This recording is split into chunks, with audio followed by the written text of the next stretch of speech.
Corintios 5, 14 al 17.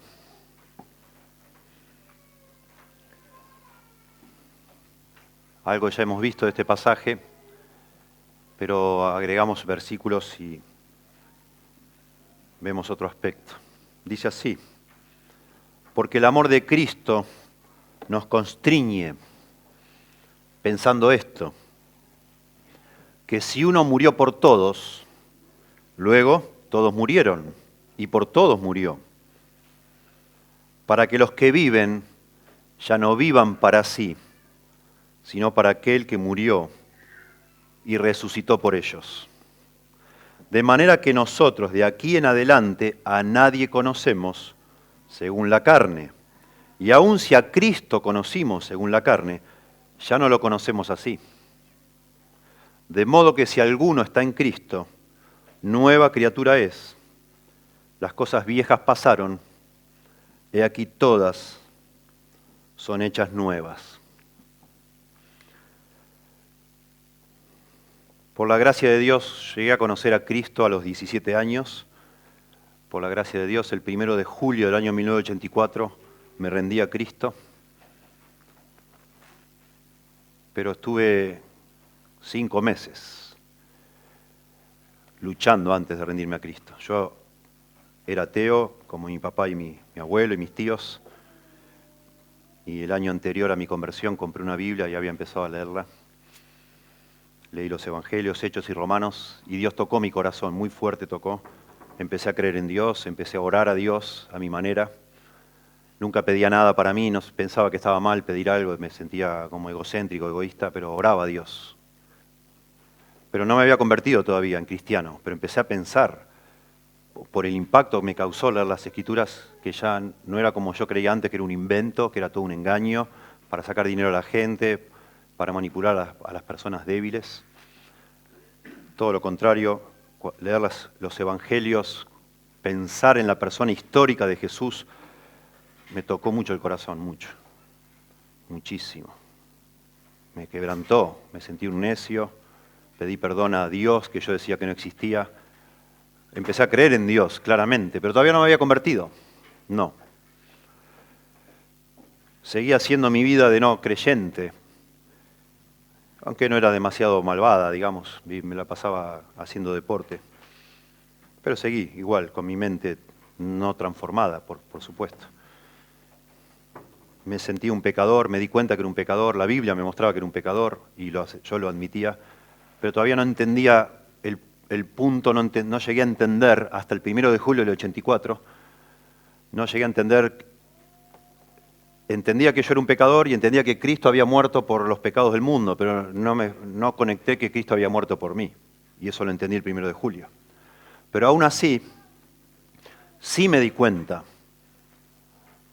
que si yo me hacía cristiano, mi vida iba a cambiar. Y eso no me convencía del todo. Eso me retenía a no hacerme cristiano, aunque no entendía bien cómo era que hacerse uno cristiano.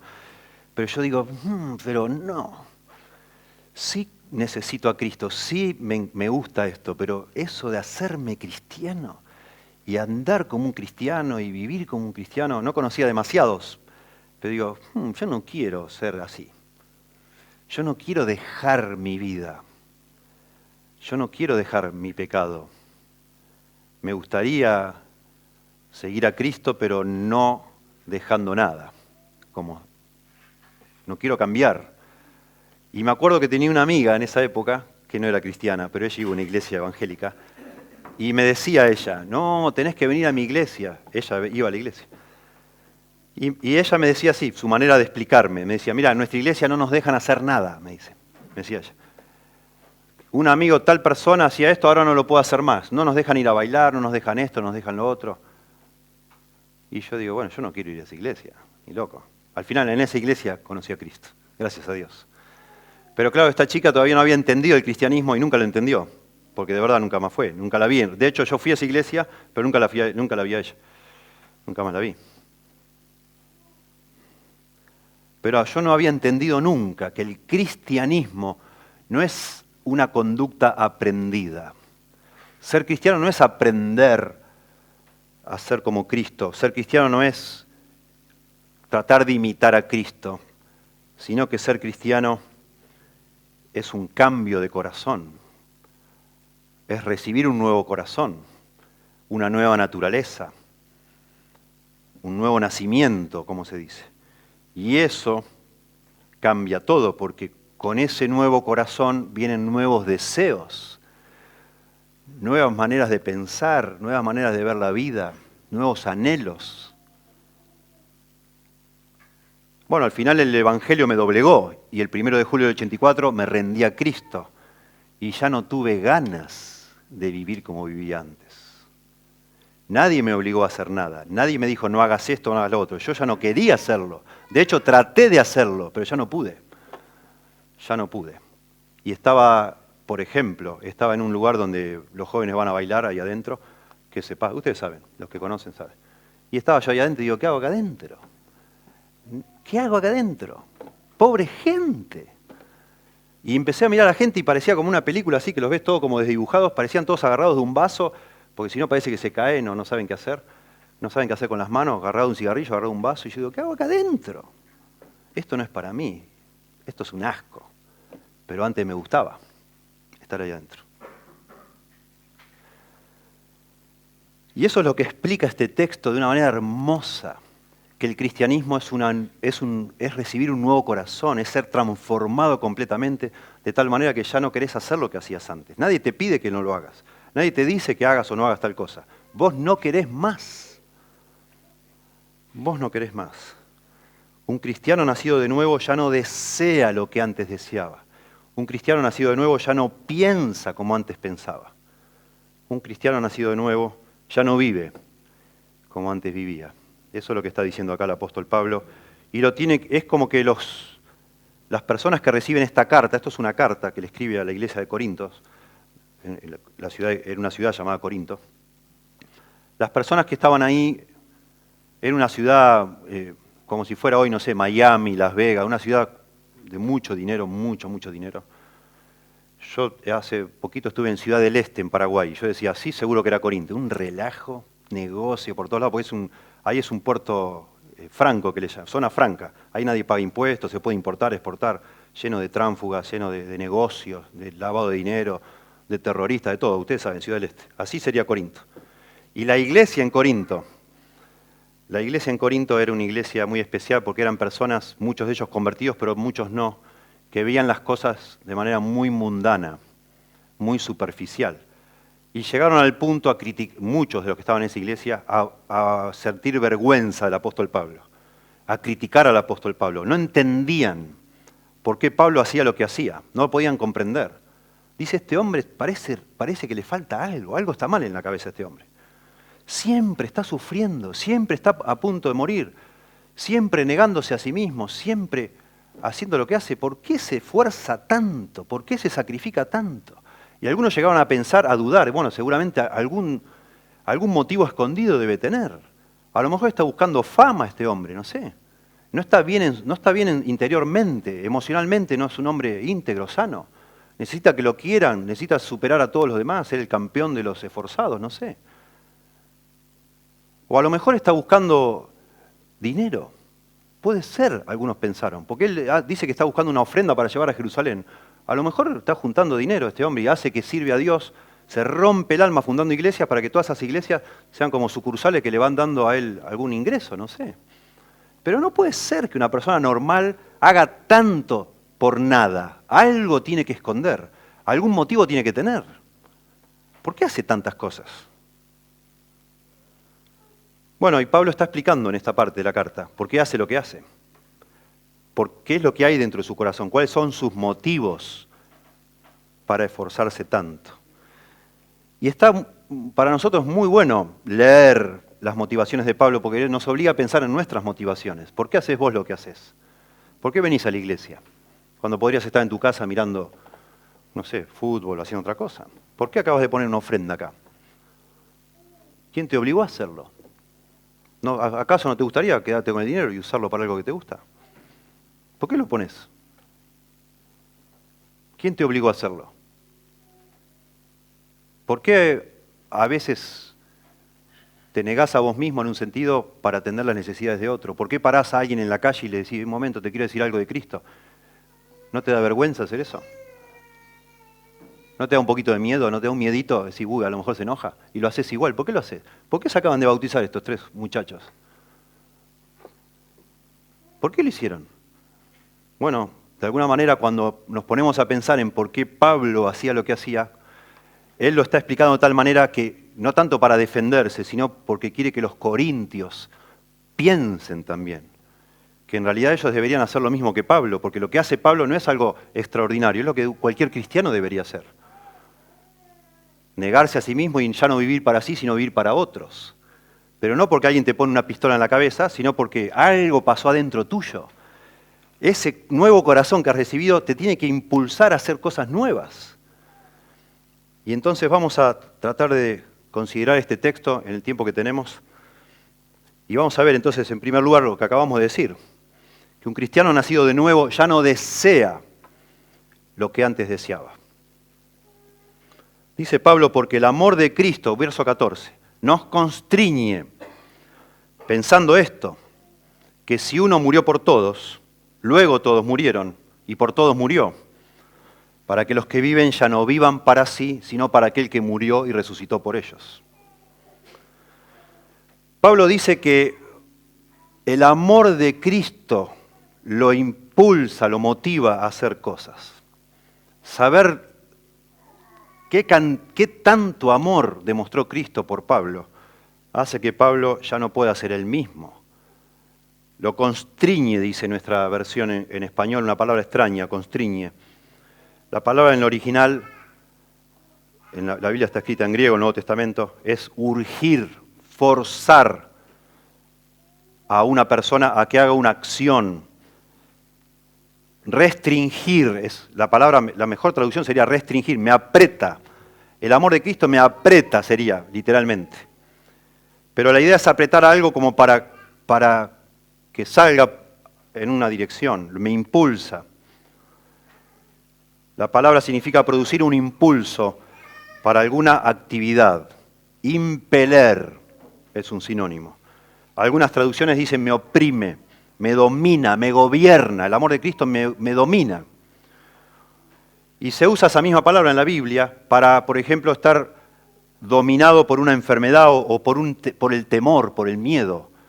Algo que como que te sentís preso. Estoy preso de la angustia, digamos. Bueno, esa es la idea. Las emociones o los impulsos. Lo que Pablo está diciendo es que el amor de Cristo llega a ser consciente. Eso le sucede solo a un cristiano que ha entendido el Evangelio. Ser consciente de lo que Dios estuvo dispuesto a sacrificar para salvarte a vos o salvarme a mí. Cuando yo me doy cuenta de lo que Dios hizo por mí, eso debe producir algo en mi vida que Pablo lo define como un control. Como un control.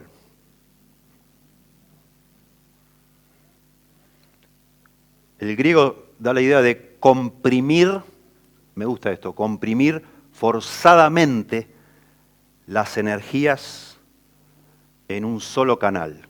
Por eso me pienso en esta imagen de como de apretar algo como para que salga tanta presión, al final busco un escape y sale hacia algún lado. Esa es la idea. El amor de Cristo me pone en aprieto, dice en otra parte Pablo.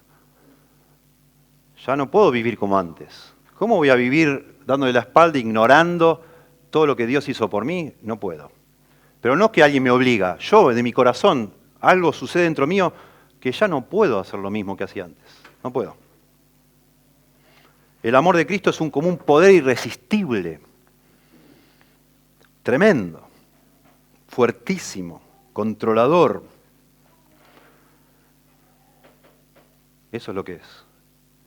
Y en la medida que más vamos comprendiendo, porque cuando uno se hace cristiano, o Dios lo hace a uno cristiano, lo convierte a uno sabe lo mínimo, digamos. Tiene la fe como un granito de mostaza, dice la Biblia. Comprende muy poquitas cosas, lo necesario, lo mínimo y necesario. Pero ahí comienza todo un andar, y más uno va comprendiendo, más uno entiende, más teología, más profundo la doctrina, dice, wow, más se asombra uno y dice, no puedo creer. No. Y eso más te impacta al punto que más querés hacer cosas para Dios? Más.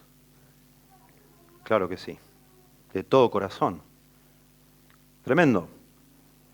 Tremendo. Y eso es algo sobrenatural. Cuando yo era jovencito también, antes de ser cristiano, empecé a militar en política.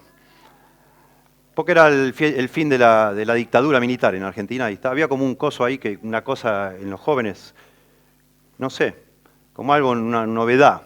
Y empecé a militar en 2 partidos simultáneamente, gracioso. Quería ver qué era. Sí, no importa cuál. Pero era interesante, se organizaban para salir a pintar a la noche los muros. Y salían de onda, como dicen. La gente salía a pintar de corazón, los muchachos, los jóvenes, los adultos. Hoy nadie pinta una pared si no le pagan. Nadie pinta nada si no le dan un peso.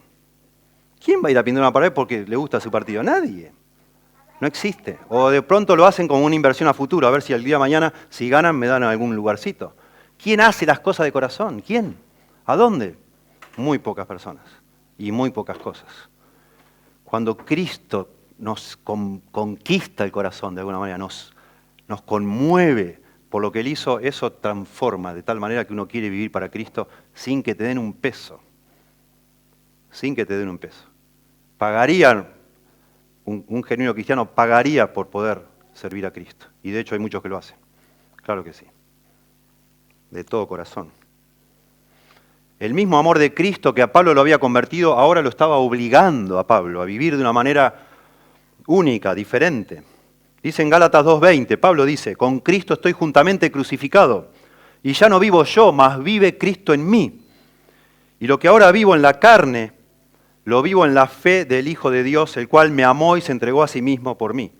Ya no vivo yo, dice Pablo, mas Cristo vive en mí. Precioso. Juan dice, el apóstol Juan, 1 Juan 3:16, en esto hemos conocido el amor, en que Él, Cristo, puso su vida por nosotros. También nosotros entonces debemos poner nuestras vidas por los hermanos. Está hablando de lo mismo, la reacción que produce. Nosotros acabamos de cantar, he decidido seguir a Cristo. La verdad es que nosotros decidimos seguir a Cristo no antes, sino después que Cristo nos alcanza a nosotros y nos cambia el corazón. Él lo obra primero, Él toma la iniciativa, Él viene y transforma nuestra alma de manera que ahora queremos seguirlo. Pero no es al revés, jamás es al revés. Qué precioso. Pablo dice, el amor de Cristo nos constriñe. Noten que dice nos, a los cristianos, no a Pablo solo. Pablo fue, diríamos nosotros, un superapóstol. Fue la persona más entregada quizás que hemos conocido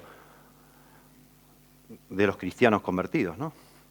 Tremendamente entregado a una sola tarea, una cosa obsesiva y tremendo el esfuerzo que le ha hecho. Pero acá él dice que no es algo propio del solo. El amor de Cristo nos constriñe. Y dice, pensando esto, la idea es que uno analiza, una persona, después que llega a conocer a Cristo, ese conocimiento de Dios nos hace pensar en algún momento así, por obra del Espíritu Santo y la información de la palabra, empieza uno a conectar y decir, ¡wow! Y llegás como a darte cuenta, a pensar, a elaborar, habiendo juzgado esto, sería un sinónimo, evaluando.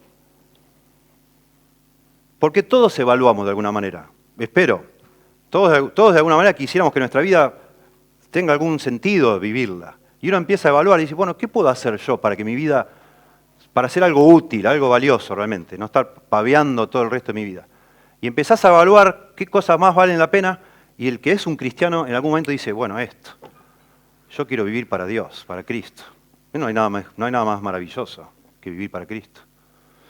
Y Pablo evalúa, y un cristiano evalúa, pensando esto. Y entonces, esto es lo que piensa. Si uno murió por todos, luego todos murieron, dice, y por todos murió. Está explicitando qué es lo que él analiza. Cristo muere por todos, dice acá. Uno murió por todos. Cristo es como un representante, Jesucristo. Es el hombre perfecto, el que nunca pecó. Así dice Romanos 5, como el pecado entró por un solo hombre al mundo, por Adán, de la misma manera la salvación puede entrar por un solo hombre, que es Cristo, el hombre perfecto.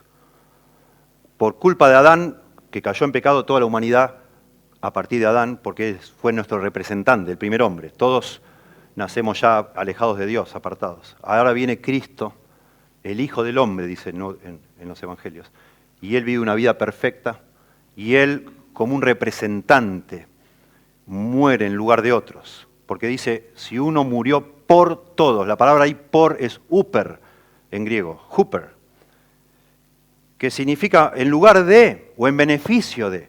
Cristo muere en lugar, dice acá, de todos. Si uno murió en lugar de todos, luego todos murieron, dice. ¿En qué sentido todos murieron? Bueno, si Él murió en mi lugar, si Él murió representándome a mí, entonces es como si yo hubiera muerto, aunque yo no morí. Cristo murió en la cruz cargando mis pecados. Entonces yo ya morí en un sentido en Él. Yo ya pagué por esos pecados. De hecho, los pagó Él por mí, pero en ese sentido dice, luego todos murieron. Y por todos murió, enfatiza. Está pensando Pablo, Él murió en lugar mío, si tú eres un cristiano o una cristiana, Él murió en lugar tuyo. Y entonces tú ya estás muerta, o ya estás muerto. Eso es lo que simboliza el bautismo que recién se nos explicaba. Es un símbolo. Nosotros los cristianos de tal manera estamos unidos a Cristo que nos identificamos con su muerte y su resurrección. Y eso simboliza la muerte como zambullirse en el agua, como ser enterrado, por decir así, en el agua y después salir a nueva vida. Por eso dice, y por todos murió para que los que viven ya no vivan para sí. Los que viven son los que habían muerto, pero ahora viven una nueva vida. Murieron a la vieja vida y viven una nueva vida. Ya no vivan para sí. Entre paréntesis, algún día lo vamos a explicar en profundidad. Yo vengo evitando una discusión constante acá. Hay como una discusión en la Biblia sobre por qué murió Cristo. Algunos de ustedes ya están anotando en internet, tienen mucha información. ¿Por quién murió Cristo? ¿Murió por todas las personas o solo por los que iban a creer? Bueno, miren acá, yo no voy a meterme en eso, pero acá es uno de los textos, porque acá dice por todos murió. Si uno murió por todos, luego todos murieron y por todos murió. Y está bueno decir algo, por lo menos de este texto. Primer principio de interpretación, el todos tiene que significar lo mismo en todo el tiempo, está muy cerquita. Dice, si uno murió por todos, luego todos murieron. El todos de la primera parte tiene que ser el mismo todos de la segunda y el mismo todos de la tercera mención. Y por todos murió, ¿verdad? Hay tres posibilidades. O todos son todos los seres humanos, y entonces todos los seres humanos murieron. En el sentido que ya han sido identificados por la muerte de Cristo. Eso nos genera un pequeño problema, que a lo mejor entonces todos serían en el cielo. Sería un poquito una contradicción bastante grande, porque dice, Jesús mismo dijo que ancho es el camino y muchos van por él y conduce a la perdición. ¿No? La otra posibilidad es decir, bueno, el todos, dice por todos murió, y después dice para que los que viven ya no vivan para sí, como diciendo, bueno, murió por todos, pero solo algunos se apropian de la muerte de Cristo, son los que viven. El problema es que dice que los que viven, dice que y todos murieron. También hay un problema ahí, porque dice, y por todos murió y luego todos murieron. ¿En qué sentido todos murieron? Porque en realidad, si ahí, para poder interpretar así, el segundo todos debe ser restringido a solo los que creyeron. Y ahí es un problema también de interpretación, como que agarrar de los pelos y decir, bueno, el primer todo significa que murió por todos, luego murieron solo los que creyeron, murieron a su vieja vida, y después dice, y por todos murió, y vuelve a meter de todos que por todos, y después vuelve a hablar de solo algunos que son los que creyeron, o los que ahora viven. Es un problema. Entonces, lo más natural de pronto es entender que el todos, en este contexto, por lo menos, algún día veremos otros textos, que el todos, Cristo murió por todos, son los que después, los que viven para sí, que son los que Él eligió para ser salvos. Bueno, esto decir, a mí me da pena a veces estas discusiones. Yo no sé por qué hay discusiones que generan tanto fervor y, como decía Jesús, nos colamos en el bujito y nos tragamos el camello. Porque mientras discutimos todo esto nos perdemos lo más importante de la vida, que es el por. El por es muy importante. Porque está diciendo Pablo, y dice la Biblia en todas partes, que Cristo murió por otros. Y eso hace que sea un sustituto.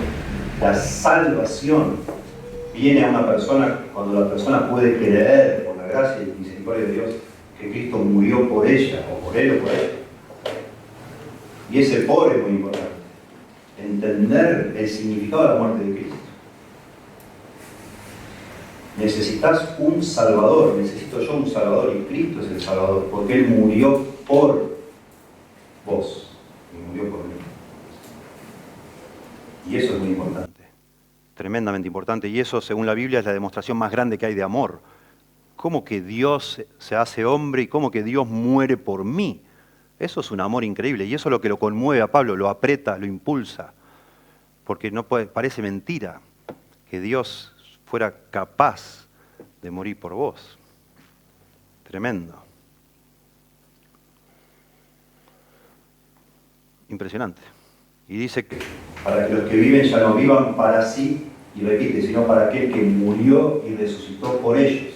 Noten, por ellos, de nuevo ahí, tiene que ver con los que viven. Son los creyentes. Los que creyeron alguna vez.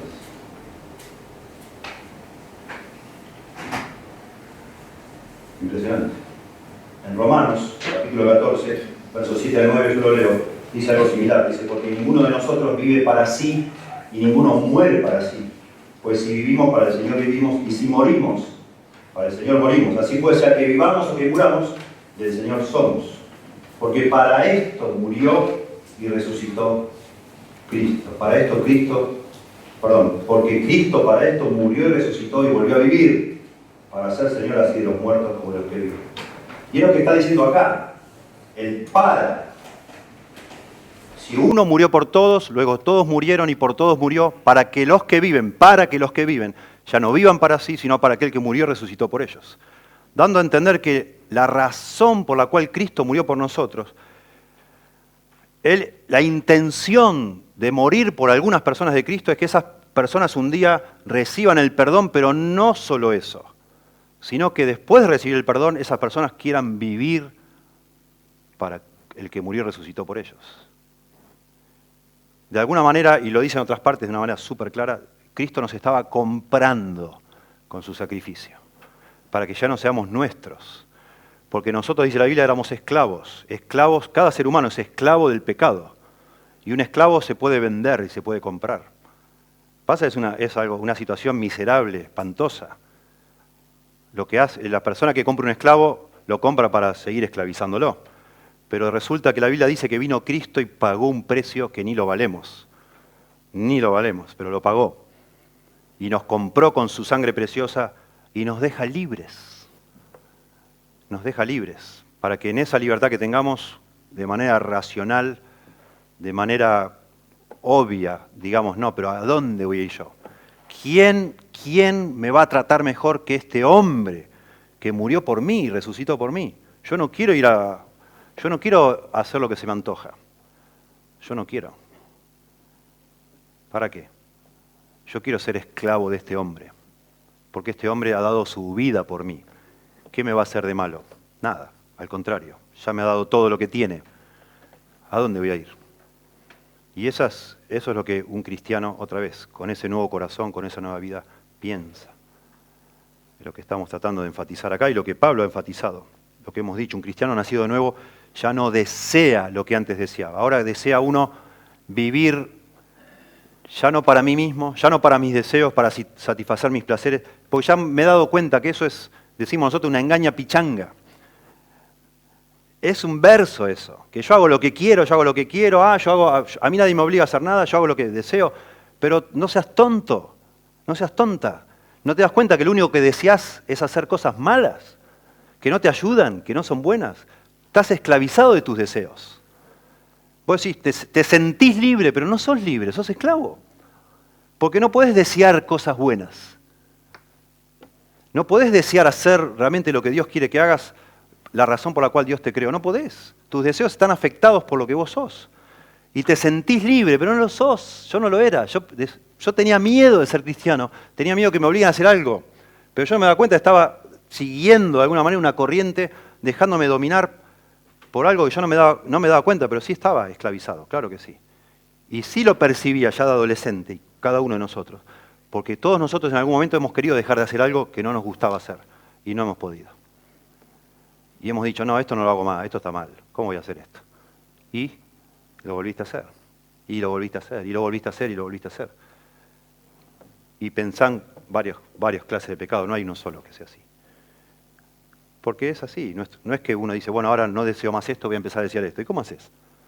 ¿Cómo lo cambias eso? No podés. Por eso necesitamos un Salvador, alguien que nos rescate de esa situación. Y ese rescate es a un precio inmenso, enorme, infinito. Y cuando pensamos esto y analizamos todo, nos damos cuenta que lo más sabio que hace un verdadero cristiano con esa nueva mente, su nuevo corazón, es desear ya no vivir para sí.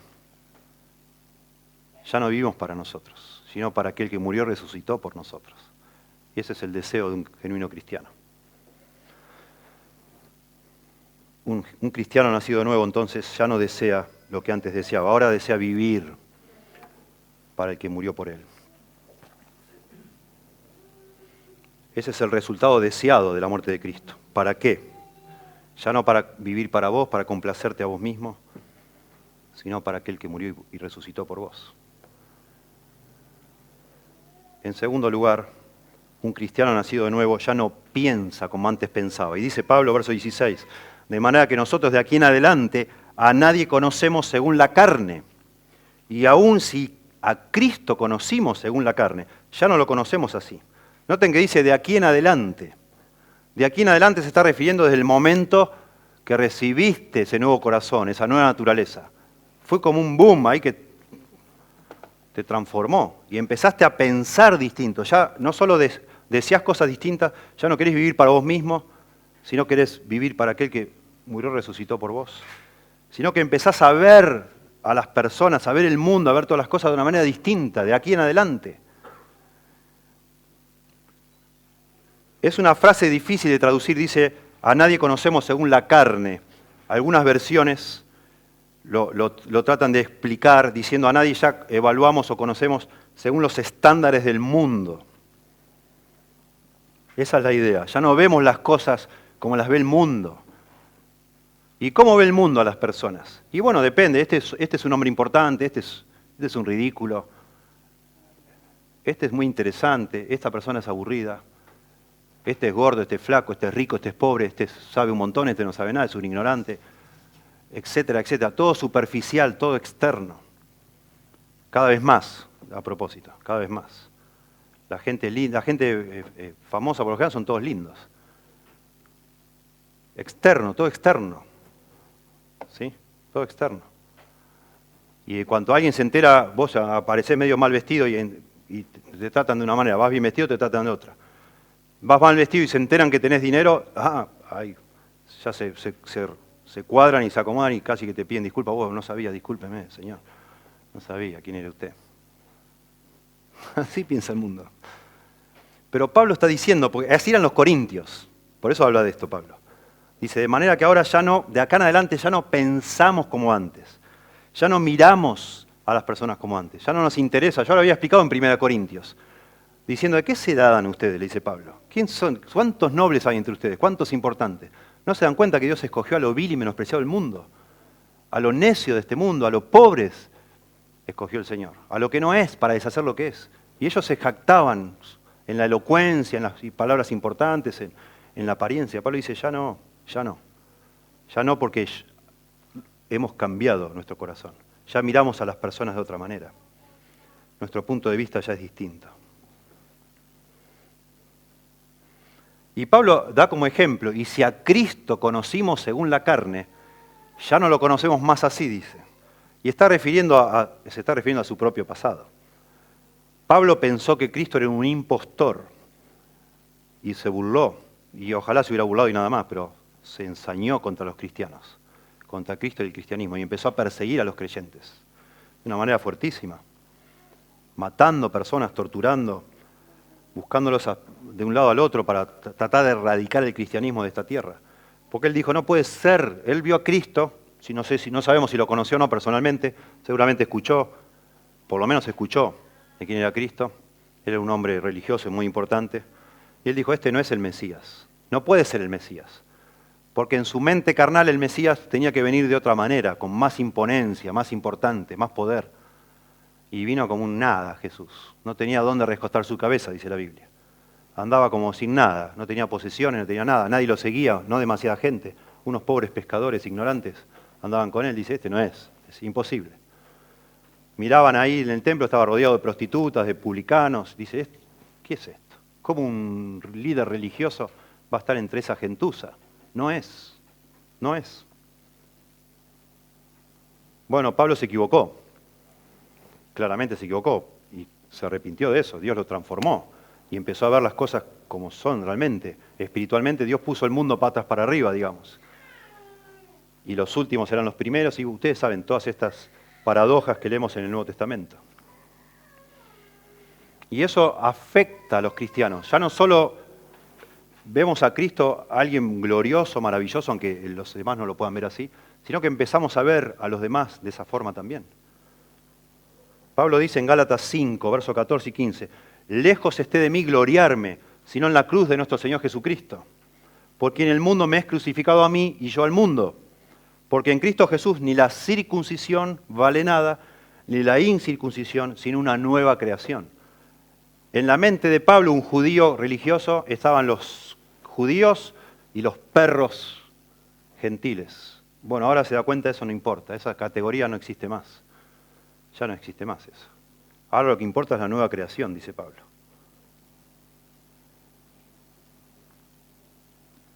Y los cristianos así, por tener ese nuevo corazón, ya deseamos cosas distintas en cuanto a las motivaciones de nuestro corazón, pero también pensamos distinto.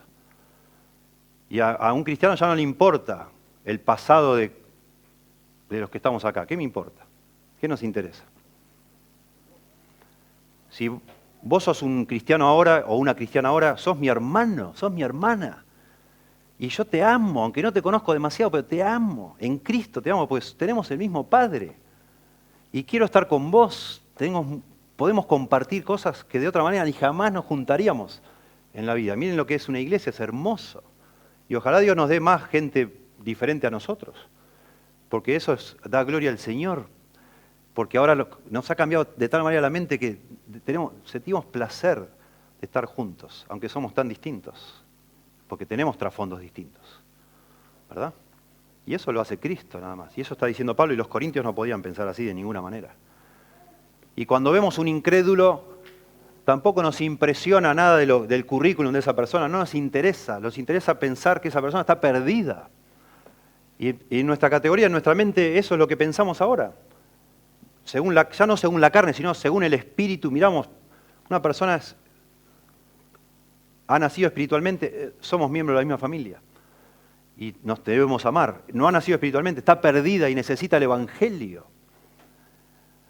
Y eso es lo que hace que una persona, un muchacho, como sabemos, gracias a Dios, a lo largo de la historia, y tanto nos motiva, que un muchacho de pronto que tenía un futuro promisorio, hijo de un médico, de un abogado, un ingeniero, dice, papá, no quiero ser abogado, no quiero ser ingeniero. ¿Qué vas a hacer? Quiero ser misionero, papá. ¿Misionero? ¿Y a dónde vas a ir? Voy a ir al África, no sé, a Nueva Guinea. ¿A dónde vas a ir? A los indios, mirá. ¿Estás loco? Allá no hay luz, allá no hay agua potable, andan todos desnudos. ¿Qué vas a hacer vos? Un don nadie. Papás se están yendo al infierno, están perdidos. ¿Cómo no voy a ir?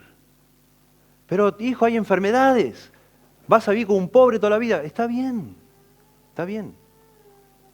Eso hace Cristo. Eso hace solo Cristo. Y muchos misioneros llegan al lugar ahí y los matan ahí, fácate. Y ahí se quedó todo. Y uno dice, qué desperdicio. La persona que no mira todo según la carne, qué desperdicio. Mirá qué ridiculez. Qué barbaridad. ¿Cómo le lavaron la cabeza? Dicen. ¿Qué lavaron la cabeza? Dios nos dio una nueva mente, un nuevo corazón y vemos todo distinto. Y no hay nada más precioso que quemar la vida gastar tu tiempo, tu dinero, todo en las cosas de Dios, son las más valiosas que hay. Claro que sí. El cristianismo no es una conducta aprendida, no lo es. Es una transformación completa, un nuevo corazón, una nueva mente. Ya no nos interesa ser alguien en la vida. Ya no nos interesa realizarnos, lograr nuestros sueños, nuestras metas. Ya no nos importa eso. Queremos vivir para aquel que murió y resucitó por nosotros. Dios ha cambiado nuestros deseos. Ese es el ideal. No es ese para qué, en griego gina, para qué, no es algo automático de todos nosotros que un día recibimos a Cristo, ya pum, queremos vivir para aquel que murió y resucitó por nosotros. Es el ideal, es lo que debería ser. Por eso dice pensando esto. Algunos no piensan demasiado en eso. Deberíamos pensar en eso. Y también nos debe cambiar la manera de pensar, no solo de desear, de pensar y de evaluar a la gente, de medir lo que es importante y lo que no es importante. Y actuar en consecuencia. Valorando las únicas cosas, no es nada original lo que voy a decir, pero las únicas cosas eternas que hay aquí en este edificio son ustedes, soy yo, nuestras almas. Todo lo demás se va a quemar, todo se desaparece, todo no tiene sentido. Nada nos trajimos a este mundo ni nada nos podemos llevar. Lo único eterno acá son sus almas y allá afuera lo mismo. Por eso estos misioneros jóvenes que murieron en Ecuador, cuando fueron a predicar a los indios, uno de ellos escribió, no es necio, déjeme recordarlo, estoy improvisando acá, pero no es necio el que entrega algo que no puede guardar para conseguir algo que no puede perder. Algo así, palabras más, palabras menos. No es necio. Y lo decía por él, dice, yo estoy entregando mi vida, yo no la puedo guardar, me voy a morir igual, sea como sea, tarde o temprano me voy a morir, mis cosas, todo voy a dejar, pero lo entrego todo para ganar algo que no puedo perder, almas, personas que se están muriendo. Y ahora no lo vamos a explicar hoy, pero a partir del verso 18, Pablo empieza a explicar eso, justamente, que es porque otra vez no entendían ellos por qué hacía lo que hacía, porque él veía todo distinto, y él se que estaba quemando la vida, gastándola por las almas, porque Dios nos ha entregado el ministerio de la reconciliación, dice acá. Dios nos quiere usar, nos salvó, nos perdonó, nos cambió nuestro destino, pero también nos ha invitado, gracias a Dios, a ser embajadores suyos, para que esas personas que se están perdiendo escuchen y sepan. Y en tercer lugar, y el verso 17 dice esto, un cristiano nacido de nuevo, no solo ya no desea lo mismo que antes, no solo ya no piensa como pensaba antes, sino que un cristiano nacido de nuevo ya no vive como vivía antes. Y dice acá, de modo que si alguno está en Cristo, nueva criatura es, las cosas viejas pasaron, he aquí todas son hechas nuevas. Todas son hechas nuevas, tremendo. Eso como un resumen de todo lo que venimos diciendo. De modo que si alguno está en Cristo, si alguno es cristiano, cristiana, nueva criatura es. Las cosas viejas pasaron, he aquí todas son hechas nuevas. Nadie más capacitado que el apóstol Pablo para reflexionar en esto. El hombre era un asesino de cristianos. Salvajemente, estaba el hombre odiosamente, obsesivamente persiguiendo cristianos. Y en ese momento Dios, Hechos capítulo 9 cuenta eso. Dios le dio un mazazo, por decir así, en la cabeza, por decir así, porque no era un mazo. Dios se le apareció. El Espíritu Santo le dio la luz que necesitaba. Y quedó ciego el apóstol Pablo. En ese momento el Señor se le apareció. Saulo, Saulo, ¿por qué me persigues?, le dice el Señor. Y ustedes lo pueden leer en casa, en Hechos 9. Tremendo. Y Pablo, Saulo en ese momento, queda ciego y es llevado a una casa y ahí lo va a ver un cristiano para explicarle el Evangelio. El hombre se llamaba Ananías. Les leo yo de Hechos capítulo 9, verso 17. Dice, fue entonces Ananías y entró en la casa donde Pablo estaba ciego y poniendo sobre él las manos dijo, hermano Saulo, el Señor Jesús que se te apareció en el camino por donde venías, me ha enviado para que recibas la vista y seas lleno del Espíritu Santo. Y al momento le cayeron de los ojos como escamas y recibió al instante la vista y levantándose fue bautizado. Se convirtió el apóstol Pablo. Y después de convertido, como recién nos explicaban, se bautizó. Y habiendo tomado alimento, recobró fuerza. Estaba ayunando él mientras estaba ciego. Y estuvo Saulo, y me imagino en eso, no sé cuánto pasó, desde que lo cegó esa luz, hasta que recibió la vista. Él ahí tuvo tiempo de pensar, qué estúpido, qué necio, qué salame, qué cosa más estúpida que soy, haber negado que este hombre era el Mesías. Es el Mesías. Y se convirtió. Y habiendo tomado alimento, recobró fuerzas y estuvo Saulo por algunos días con los discípulos que estaban en Damasco. Y me encanta esto, verso siguiente, verso 20. Enseguida predicaba a Cristo en las sinagogas, diciendo que este era el Hijo de Dios, el mismo que antes él negaba. Después de unos días, él iba camino a Damasco para matar cristianos. Se convierte en el camino hasta unos días, hasta que se recupera las fuerzas, y va a la sinagoga y empieza a proclamar enseguida. Predicaba a Cristo en las sinagogas, diciendo que este era el Hijo de Dios. Y todos los que le oían estaban atónitos y decían, ¿no es este el que asolaba en Jerusalén a los que invocaban este nombre? Y a eso vino acá, a matar cristianos, para llevarlos presos ante los principales sacerdotes. Pero Saulo mucho más se esforzaba y confundía a los judíos que moraban en Damasco, demostrando que Jesús era el Cristo. ¿Ven? Esto es una conversión. No tuvo tiempo Pablo de aprender esta nueva religión.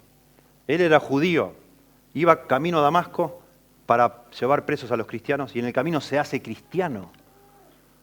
Y unos días después estaba predicando el cristianismo. ¿Quién le enseñó? ¿Quién le explicó? ¿Cómo lo entrenaron para ser un cristiano? No es un entrenamiento el cristianismo.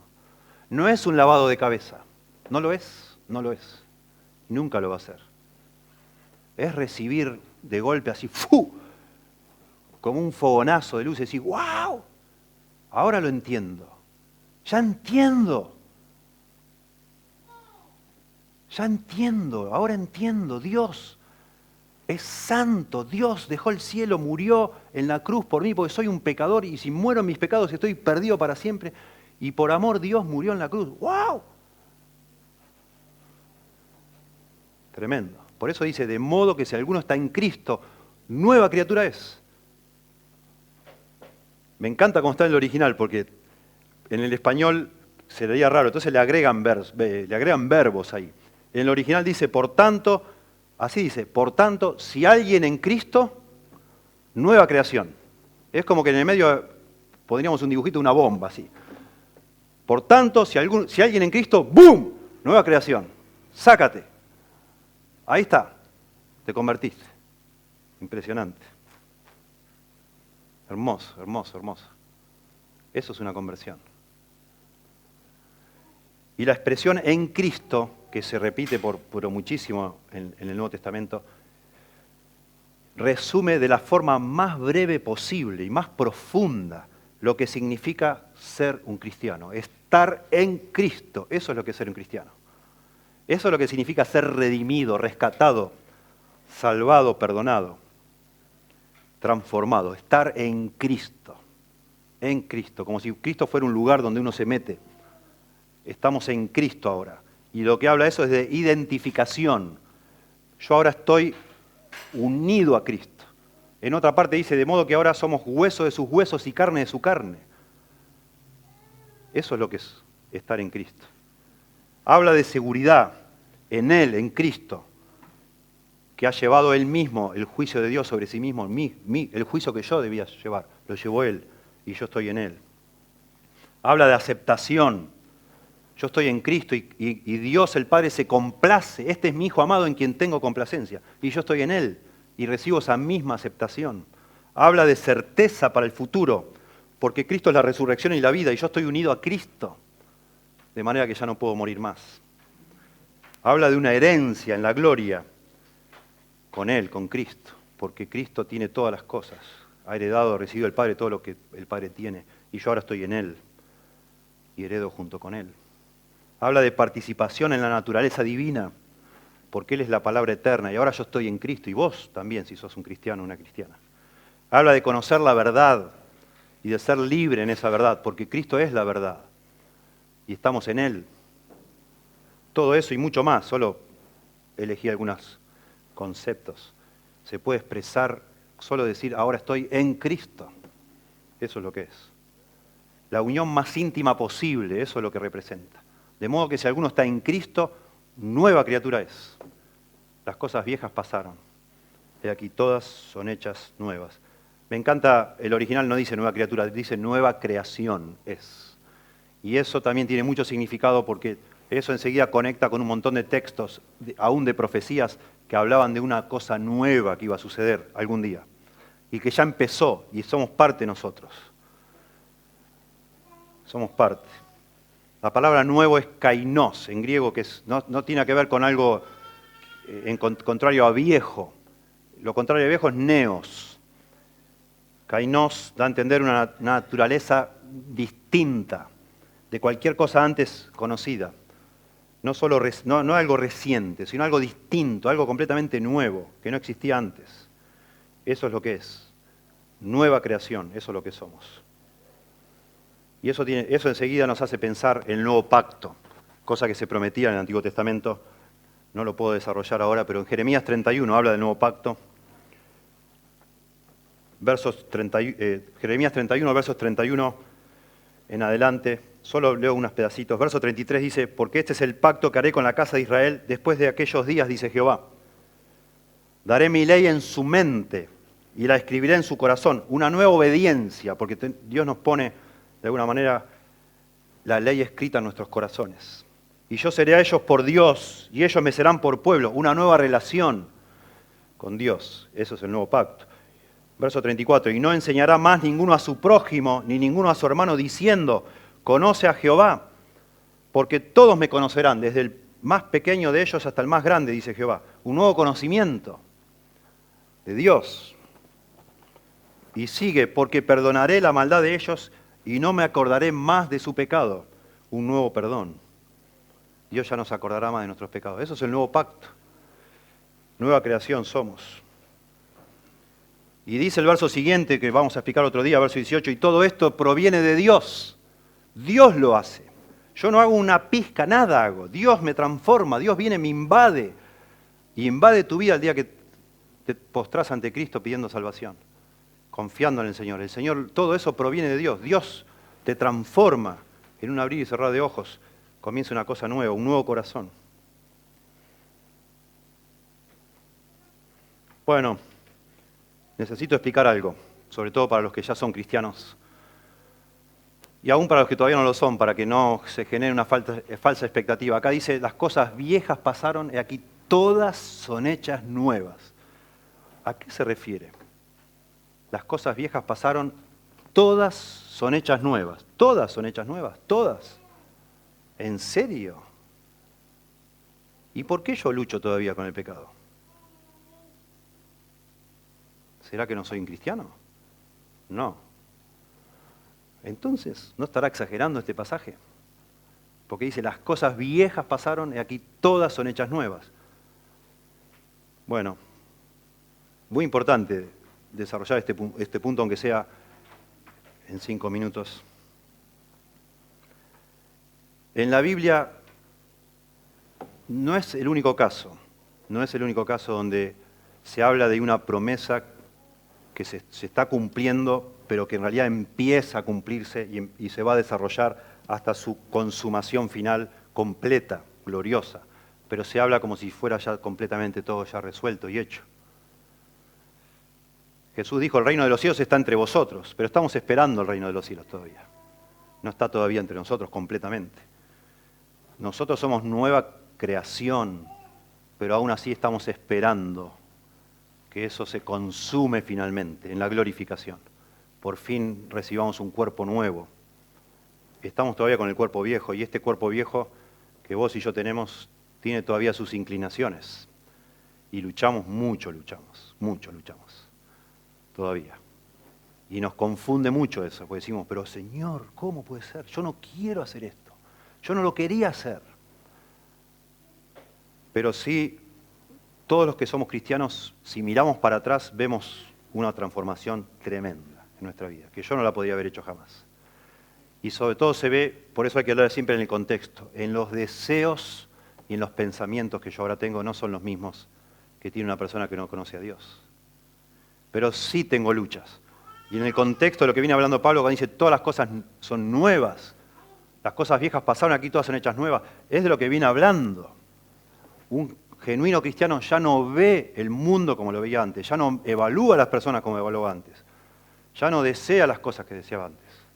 Y si vos todavía seguís deseando el pecado como lo deseabas antes, no sos un cristiano. No estoy diciendo con eso que yo no peco más, no, sí yo peco, pero la verdad que no me causa ninguna gracia eso. No es un placer pecar, como lo era antes, no lo es. Tiene todavía su encanto, no digo que no, pero es un sabor, es una cosa amarga, dulce y amarga a la vez, ¿verdad? Por eso algo nos sigue atrayendo, si no, no pecaríamos más. Algo todavía nos seduce el pecado. Pero una vez que lo cometemos, somos las personas más desgraciadas en este mundo, los cristianos. Porque ya no tenemos la misma mente, ya no tenemos el mismo corazón. Y eso está desarrollado en un montón de pasajes bíblicos que nos dejan entrever, por eso hay que matizar lo que dice acá con otros pasajes, nos dejan entrever que hay algo que ya sucedió, pero hay algo que todavía está esperando que suceda, que se complete. Por ejemplo, Efesios 4:22, en cuanto a la pasada manera de vivir, despojados del viejo hombre. ¿Cómo despojados? ¿No era que las cosas viejas ya no están más? ¿Cómo yo me tengo que despojar ahora? Y está hablando de algo constante, presente continuo, que está viciado conforme a los deseos engañosos, y renovaos en el espíritu de vuestra mente, y noten esto, y vestíos del nuevo hombre, creado según Dios en la justicia y santidad de la verdad. Me está diciendo ahora acá que yo, ya creyente, yo me tengo que poner las pilas y dejar el viejo hombre y vestirme del nuevo hombre, cosa que no lo dice en este pasaje porque acá está enfatizando otra cosa.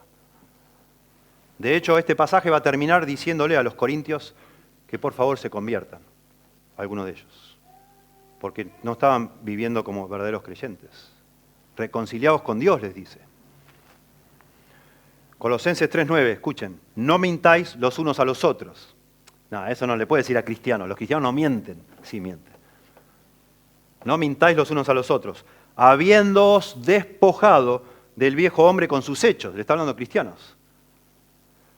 Si es imposible que un cristiano mienta, ¿para qué le va a decir eso a un cristiano? Habiéndoos despojado del viejo hombre con sus hechos y revestido del nuevo, el cual conforme a la imagen del que lo creó, se va renovando hasta el conocimiento pleno, donde no hay griego ni judío. Me encanta, lo mismo que decía acá, ya no hay diferencias.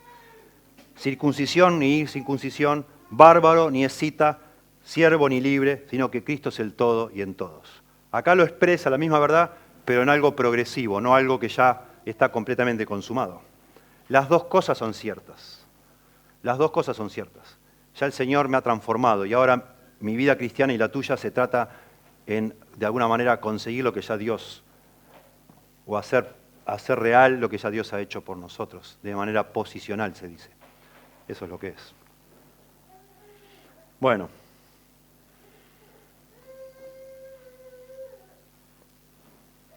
Hasta acá llegamos. No hay nada más hermoso que ser un cristiano. Yo no sé, por eso empecé hablando de mi testimonio, yo no sé por qué razón, si alguno de los que está acá todavía no es cristiano, no sé por qué razón todavía no lo sea. No lo sé. Por supuesto, Dios tiene que obrar, pero hay un lado humano donde Dios manda a todo hombre en todo lugar que se arrepienta. Y te tenés que arrepentir. Yo no sé por qué todavía no te arrepentís, yo no lo sé. Pero es posible que sea en tu engaño, autoengaño, es posible que sea por la misma razón que yo quería posponer mi conversión, por la misma razón que Agustín, el famoso teólogo, recién a los 34 años se rindió a Cristo, porque a él le gustaban las mujeres. Y lo confiesa él en su libro Las Confesiones de San Agustín. Lo disfrazaba todo un argumento intelectual, no, porque esto no puede ser, no coincide, no puede ser la única verdad del cristianismo, tiene que haber otro camino. Y todas esas tonteras. Y al final el hombre dice, bueno, me rindo, en realidad me gustan las mujeres. Por eso no quería ser cristiano. Porque yo sabía que si me hacía cristiano se acababa el baile con esto. Y ya no podía. Yo no sé por qué usted todavía no, o vos, usted, varón, mujer, no sé, por qué todavía no te rindís a Cristo, siendo que conocés el Evangelio y lo escuchaste ya. Y entendés que sos un pecador, una pecadora y que Cristo es la única sustituto para eso. Pero puede ser que sea por lo mismo. Pero por favor, considera esto. El día que te rindas a Cristo, Él te va a dar un nuevo corazón, te va a dar una nueva mente. Y lo que ahora a vos te encanta no te va a gustar más. No te va a gustar más. No vas a estar deseando así como quien mira la vidriera, no sé, de una panadería, así, si pudiera tener plata, ¿cómo me metería ahí y me comería todo? No vas a estar así. Imposible. Porque con el nuevo corazón vas a gozarte de tener una Biblia bajo el brazo y venir a la iglesia y cantar a Dios que te salvó. No lo vas a poder ni creer. Mirar a la noche, mirar a la naturaleza, mirar las montañas y decir, no puedo creer que el creador de todo esto pensara en mí, viniera a morir por mí en la cruz. No lo puedo creer. Y tu vida va a ser distinta, por supuesto que sí. Porque no hay nada más hermoso que conocer al autor de la vida. Ahí está el secreto de la vida. Por supuesto, si Él inventó la vida. ¿Qué caso tiene que vos sigas tratando de inventar tu propia vida y hacer tu propio camino y dándole la espalda al autor de la vida, creyendo que vos la vas a hacer mejor? Imposible. ¿Quién sos? ¿De dónde saliste? Como digo, ¿cómo vas a hacer eso? Por supuesto que el autor de la vida sabe mejor que nadie cómo se vive la vida. Ya, dejá de dar vueltas. Arrepentite, vení al Señor y decirle, Señor, por favor, salvame. Y lo mismo va para los que somos cristianos. Qué cosa hermosa. Y acá hay jóvenes también, por favor, chicas, chicos, no se dejen engañar.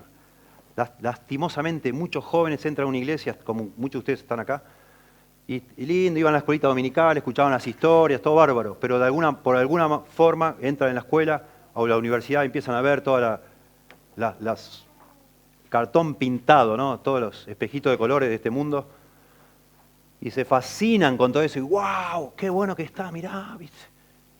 ¿Y vos qué no venís? No, mi papá no me deja, todavía no te convertiste, entonces es tu papá que no te deja. Pero a vos te morís de ganas de ir y de probar eso. Vení, fumá. No, yo no puedo. ¿Por qué? No, mis papás no quieren. Y si no fuera por eso, te fumaría 3. Pero es triste, muy triste, que muchos jóvenes que se han criado en una iglesia cristiana, al final llega un momento que los papás ya no pueden decidir por vos y se liberan, se desatan y hacen todo lo que nunca pudieron hacer y se meten 5 juntos, no sé qué hacen. Y todo se revienta en la vida, se la arruina en la vida, una miseria. Y de grandes un día entra en una iglesia, de pronto no a la misma, pero acá yo he recibido gente que viene y me dice, pastor, quiero congregarme acá, me mudé a Lobo, y me empiezan a contar la historia, y me dice, cuando yo era chica, en Tucumán o donde sea, yo iba a una iglesita, hacía, pero me alejé del Señor y hice cualquier cosa. Pero ahora me di cuenta que estaba todo mal. No tendría que haberme alejado nunca. Nunca lo conoció, realmente, nunca se rindió, justamente pues se dejó seducir por todas esas engañas.